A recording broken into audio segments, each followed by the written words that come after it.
Now, students will see second methods of preparation of alkenes by using, that is, dehydrohalogenation of alkyl halides. This is RX, alkyl halide. Okay. So what do you mean by dehydrohalogenation reactions? So from alkyl halide, we have to remove dehydro. We have to remove hydrogen and halogenation, halogen denoted by X. Okay, so dehydrohalogenation means removal of hydrogen and halogen from alkyl halides. Okay, so see the reaction when alkyl halides undergoes dehydrohalogenation by using base. You have to use number of bases are there. It may be sodium hydroxide, potassium hydroxide, cesium hydroxide. So generally alkyl metals containing alcoholic hydroxides. Okay, see, I will write the reaction. See, I will take alkyl halides H, C, H. This is halogen atom. Okay, so see, in this process, if you are using base, so what is the function of base? Base, which is an electron donor or proton acceptor. So what happens? This base, they will take H plus, and this bond is shifted here, and at the same time this bond is removed. You will get the structure. See, alright, B, it is base, lone pair of electrons. Okay, instead of this is a symbol, remember. Okay, so we'll get H, C, this is H, already one bond is there, this one more bond shifted here, double bond, and here, sorry, you have to remove halogen. Okay, so one hydrogen and one halogen, this hydrogen. If this bond shifted there, this is leaving group, this bond will be broken. You will get C, H, plus, what are the remaining things? Okay, so BH, you will get BH, base plus H, BH and X minus. Okay, so you will get what it is? Ethene. Okay, so this reaction, it is also called as beta elimination reaction. Beta elimination reaction.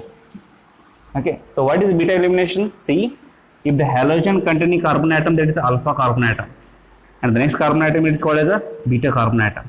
Okay, so what happens? From beta carbon atom, there is a removal of hydrogen atom takes place. That's why this is called as beta hydrohalogenation reactions, or you can say beta elimination reaction. Okay, so there are some various bases can be used for dehydrohalogenation of alkyl halides. So which are the alcoholic hydroxides of alkali metals like NaOH, KOH, cesium hydroxide, sodium hydroxide, potassium hydroxide and cesium hydroxide, and alkali metals amides. Okay, so actually it is amines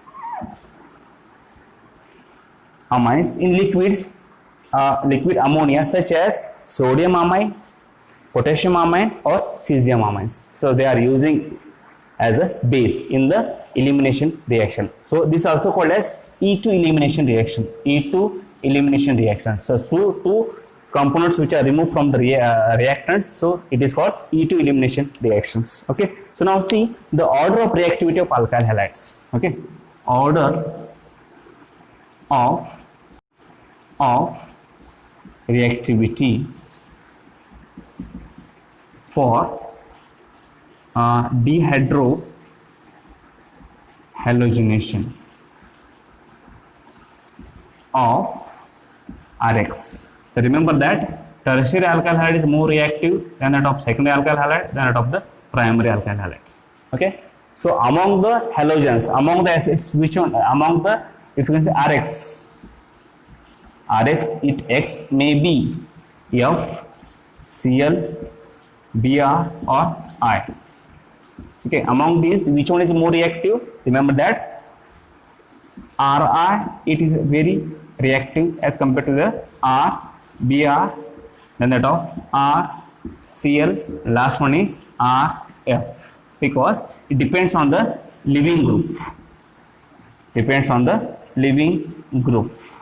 As you know that this size of the iodine is more here, so this is a very good leaving group. For this, the reactivity of this is more.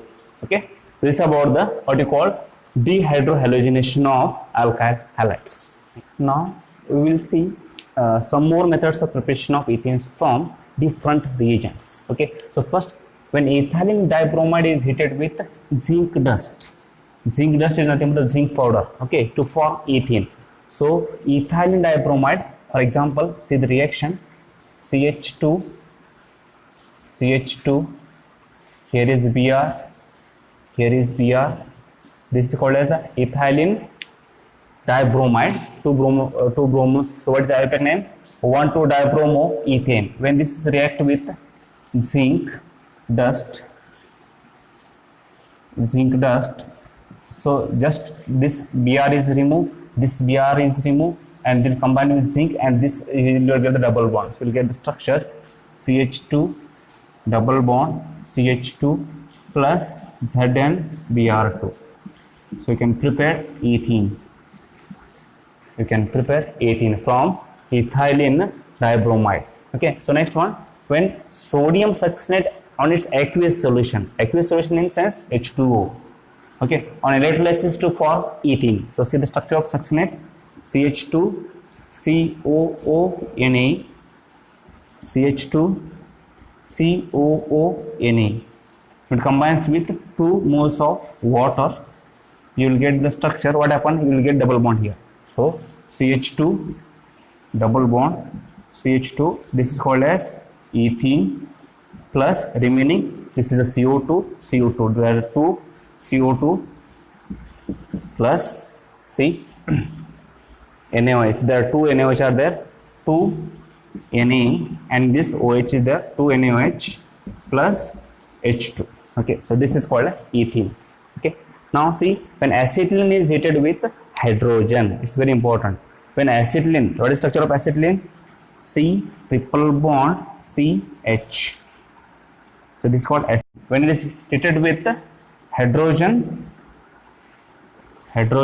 supported with in the presence of Lindlar catalyst. It is very important catalyst. Okay, so what is Lindlar catalyst? It is the palladium supported with barium sulfate and quinoline, it is solvent. Okay, so to form ethene. Okay, so Pg Ba barium sulfate supported, okay, quinoline, you will get so addition of this one. Okay, so the reduction is takes place. What is the reduction?